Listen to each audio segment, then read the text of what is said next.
Baik, kita akan masuk dalam sesi yang terakhir di hari ini. Sesi ini akan berjudul Prayer Ministry. Akan disampaikan oleh Pendeta Dr. Daniel Panji, MA. Beliau memulai pelayanan sejak tahun 1989 di pelayanan pengusaha di Bandung. Kemudian beliau terpanggil untuk melayani bangsa melalui kegerakan doa. Saat ini dipercaya sebagai Koordinator Nasional My Home Indonesia yang merupakan buah dari kegerakan doa dan kesatuan umat Kristiani di Indonesia, serta buah dari pertemuan doa sedunia World Prayer Assembly yang diadakan di lebih kurang 400 kota di Indonesia dan berbagai kota di dunia pada bulan Mei 2012.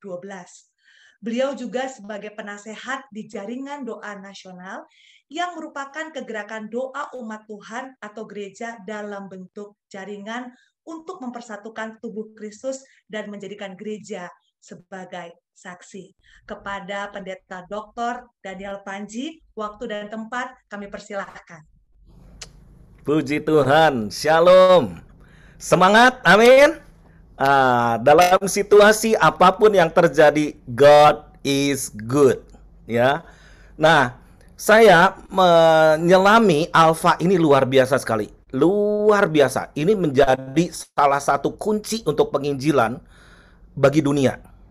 Oke, dan sekarang kalau nggak salah ada di 169 negara, begitu. Nah, kalau soal prayer ministry, saya mau ganti sedikit prayer ministry dengan prayer movement. Tadi saya terinspirasi dengan para narasumber dan saya bangga ya kepada Bapak Pendeta Dr. Bambang Wijaya yang favorit saya kalau saya dengerin khotbah dia tuh ya. Pak Bambang Budianto juga demikian ya. Dan juga narasumber-narasumber yang muda-muda ini luar biasa. You are really awesome. Nah, ada satu statement yang dikatakan oleh Pak Bambang Wijaya, gerakan doa harus sejalan dengan gerakan penginjilan. Jadi sekarang doa itu nggak kurang. Banyak keluarga saya ngajakin doa, keluarga mertua saya ngajakin doa. Kenapa? Karena karena situasi pandemi seperti ini, ada saudara yang meninggal, ada yang ini, ada anggota keluarga yang meninggal juga dipanggil Tuhan karena pandemi COVID, ada yang terpapar, panik. Dan saya katakan gerakan doa ini adalah juga banyak yang disebut reactive instinct prayer. Jadi itu hanya reaktif, sesaat saja. Jadi doa itu harus menjadi nafas hidup orang benar. Nah, saya mau cerita dulu sebelum saya share kebenaran firman Tuhan. Saya hanya singkat saja ya.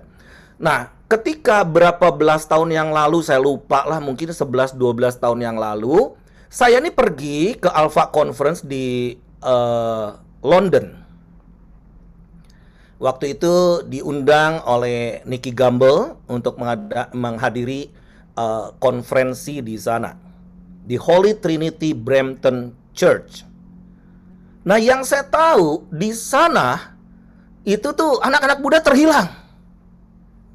Dan di Eropa itu sedang decline benar-benar anak-anak muda itu. Karena saya juga pernah tinggal di Eropa sih, di Belanda khususnya, tapi saya sering pergi ke negara-negara lain di sekitarnya.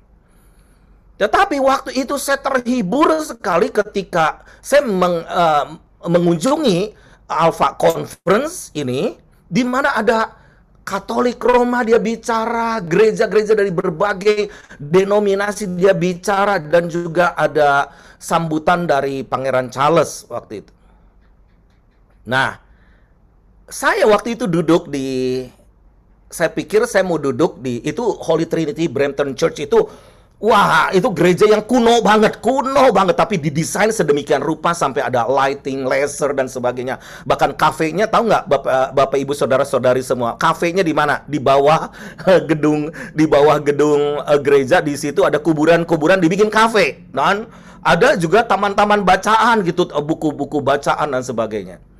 Lalu saya duduk di mana? Saya duduk di waktu itu di balkon, dan saya tempat duduknya lesehan, jadi kita bisa tiduran. Waduh, di gereja itu kan biasa suci, kudus, gimana harus sopan, gimana. Ini pada lesehan semua, dan kita sambil setengah tidur begitu mendengarkan konferensi. Dan di sebelah saya ada seorang anak muda. Saya katakan, what is your name and then how old are you? Dan dia berusia 14 tahun. Saya pikir 14 tahun bisa apa ya? Saya pikir dia hanya udah saya katakan kamu ikut dengan orang tuamu ya ke sini gini. Ternyata saya kaget bahwa anak muda ini one of the speaker. Lalu dia diundang ke stage di sana dan saya dengerin kesaksian dia. Dia ngomongnya begini, saya sedih sekali. Karena tahun ini saya cuma dapat 250 orang. 250 jiwa. Oh my God, kata saya. 250 jiwa tahun ini dan dia sangat menyesal kenapa cuma dapat 250 jiwa. Saya introspeksi diri. I'm a leader. I'm a pastor. How many people? How many souls that I get in 1 year? Begitu dia kembali ke tempat itu, saya respect banget itu ke anak itu. Can you tell me, can you teach me how to get the people, that 250 people? Dia, not so easy. Saya hanya taruh tabungan sedikit dan saya hanya pergi bawa teman-teman saya. I call somebody and every morning, so I ask God, give me somebody today. Doa apa hari-hari ini? Apakah kita hanya takut mati? Takut terpapar? Saya katakan kita bisa di lockdown, tetapi Injil tidak pernah bisa di lockdown. Injil itu selalu di unlock oleh Tuhan. Dan tadi narasumber-narasumber yang luar biasa yang saya respect sekali kepada mereka, bahwa justru dalam kesempatan sukar Injil diberitakan sangat mudah. Di dalam firman Tuhan di dalam 1 Petrus 4 ayat yang ke-7 dan 8. Kesudahan segala sesuatu sudah dekat.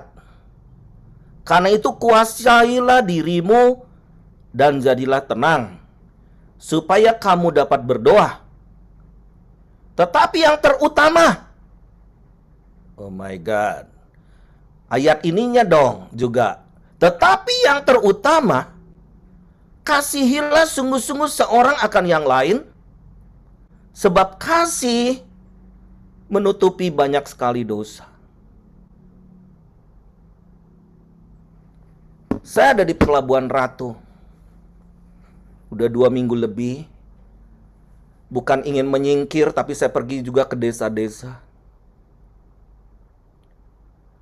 Dan di satu saat di satu desa saya menangis sendiri. Saya kabur dari teman-teman saya. Dan saya melihat mereka itu seperti domba yang terhilang. Kalau kita takut, mereka juga takut, lebih takut. Kalau kita mati, kita masuk surga. Dan mereka cerita, akhirnya mereka cerita, dalam keadaan sulit seperti ini, nelayan-nelayan mereka mau lelang semua kapal-kapal mereka. Dan mereka dengan bahasa Sunda, saya ngerti bahasa Sunda. Kumaha hirup abdi, bagaimana hidup aku. Tahu nggak Yesus itu bisa meninggalkan 99 domba hanya untuk mencari satu domba yang tersesat. Disinilah saya belajar kehidupan. Orang panik oksigen. Di sini bersyukur saya ada teman-teman yang setia dan kita tadi dikatakan jangan sendiri, ya harus ada teman, dan saya ada teman-teman yang luar biasa, mereka mendoa, saling mendoa. Orang kekurangan oksigen, kita dari pelabuhan cari oksigen. Kalau perlu 5, save the soul today. Kita kirim makanan. Kita kan udah sistemnya online, virtual dan online, sosmed. Kita kirim di berbagai kota, kirim yang isoman. Sekarang banyak di Jakarta pun orang yang tidak punya pekerjaan, mereka nggak punya uang, terpapar di rumah, dan mereka they need help. Kalau kita umumkan yang butuh makan, silahkan WhatsApp. Pasti ke Anda juga banyak. Apakah kita berpikir, gue juga lagi pusing, ngapain ngurusin orang? Tapi enggak gitu. Karena di dalam firman Tuhan, kasih itu yang terutama, kasihilah sungguh-sungguh seorang akan yang lain, sebab kasih menutupi banyak sekali dosa. Di Pelabuhan Ratu ini, saya belajar diving. Saya disebutnya kelasnya kelas oldies. Oh my God, kata saya, kenapa nggak 30 tahun yang lalu? Aku belajar ya, kelas diving ini, menyelam diving ini. Gurunya itu teman saya udah 20 tahun, 25 tahun saya kenal. Tapi baru sekarang saya mau diajarin. Karena dulu saya ngajarin dia doa terus gitu kan. Tetapi dia ngomong, sekarang Pak Daniel dengar saya karena aku guru, oke? Gitu kan. Nah, dia punya visi begini, Indonesia negara kepulauan. Di dalam laut tuh banyak kekayaan. Tetapi nobody cares. Kekayaan di bawah laut tuh luar biasa. Tapi identik apa Pelabuhan Ratu di image Anda semua? Setan, Nyi Roro Kidul. Padahal terang itu ada di dalam diri kita, di mana kita ada. Terang itu harus bersinar. Dan ketika terang itu bersinar, maka kegelapan akan menyingkir. Jadi singkat cerita, 3 hari 3 sesi, aduh capeknya minta ampun. Grup oldies. Nah, tapi ada the young one yang umur belasan tahun, dibedakan kelasnya. Di underwater ternyata dia ngajarkan begini. Ada gini. Kan nggak bisa ngomong kan pakai ini oksigen. Look at me and listen to me. Satu saat kan kita ada ganti kacamata, apa bersihin masker, terus apa segala macam. Kalau ada kecelakaan di bawah laut gimana. Dan beberapa step saya panik. Lalu saya cepat-cepat ke atas gimana. Dan dia menegur saya. Panic is dead. Kalau Anda panik berarti mati. Jangan dipikir di laut itu ada tepian laut, Anda bisa berenang ke sana. Fatalisme di dalam panik adalah mati. Jangan banyak orang mati sekarang karena kecemasan. Nah, jadi di underwater itu, we need somebody to help. Dia katakan, I can help you. Kalau kamu panik, I cannot help. Yang kedua, and listen to me. Jadi, Bapak Ibu sekalian, siapa yang punya firman itu? Siapa yang sudah menerima keselamatan? Why we are so silent? Kita harusnya jadi corong suara Tuhan. Listen to me. Look at me. I'm saved. And I want to save you. Tapi bukan era khotbah lagi. Panggung sudah di lockdown. We have to get in touch with the people. I know the Holy Spirit is moving. But siapa yang mau dikirim? Saya merenung tadi ketika saya mendengar sesi-sesi dari bapak-bapak kita yang luar biasa itu. Air mata saya mengalir. 2 minggu ini, apakah saya bertemu dengan seseorang yang unsafe? Yes, Tuhan. I want to go to the village. Kenapa Yesus pergi ke kampung-kampung? Kita kebanyakan ngumpul garamnya, jadi gudang garam. Alpha is the key to deliver the message to somebody. Alpha just beginning from us. Alpha itu mulai dari diri kita, menyebar dari rumah, from home to home, from Jerusalem to Yudea, Samaria, bahkan sampai ke ujung bumi.